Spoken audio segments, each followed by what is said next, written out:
2025 সালে এসে যদি আপনি ভাবেন যে বাংলাদেশে কাজের ভবিষ্যৎটা কি, তাহলে আজকের এই ভিডিওটা আপনার জন্য। আপনার বাংলাদেশের এই কাজের ফিউচার আপনার কি হইতে পারে, কোন টপিকসে বা কোন স্কিলে বেশি বা ভালো করবেন, সেসব বিষয় নিয়ে আজকে কথা বলবো। বাংলাদেশের রিমোট এবং হাইব্রিড টাইপের জবগুলো হবে নিউ নর্মাল। মানে আমরা করোনার সময় দেখছিলাম যে আমরা করোনার আগেও কিন্তু রিমোট টাইপের কাজগুলো নিয়ে অত চিন্তা করি না, কিন্তু করোনার পর থেকেই রিমোট টাইপের বা হাইব্রিড রিলেটেড জবগুলো কিন্তু ডিমান্ড ডে বাই ডে বাড়তেছে। সো 2025 সালের থেকে আপনার কিন্তু এই টাইপের জবগুলো অপরচুনিটি অনেক বাড়বে। রিমোট হাইব্রিড টাইপের কাজগুলো আপনি বাসায় বসে বসে কাজগুলো করতে পারবেন। 2 নাম্বার হচ্ছে ডিজিটাল স্কিল হবে আপনার প্রধান যোগ্যতা। আমি একদিন আগেও আমি দেখলাম যে একটা সার্কুলার দেখলাম, যেখানে প্রত্যেকটা সার্কুলারে বলা হচ্ছে আপনার কম্পিউটার জানাটা আবশ্যক।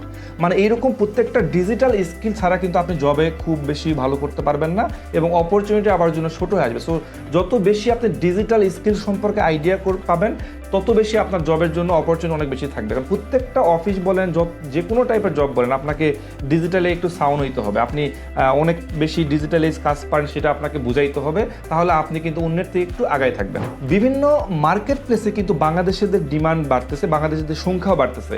ফাইবার, আপওয়ার্ক, টপটালের মতো বিভিন্ন বড় বড় প্ল্যাটফর্মগুলোতে আগের তুলনায় বাংলাদেশিদের সংখ্যা অনেক বাড়তেছে। সো এই জায়গাগুলোতে কাজের অপরচুনিটি অনেক বেশি আছে। সো এই জায়গাতে যদি আপনি একটু বিভিন্ন এআই টুলস নিয়ে আপনি অন্যের থেকে আলাদা হইতে পারবেন, সো এই জায়গাতে ভালো করার সম্ভাবনা অনেক বেশি।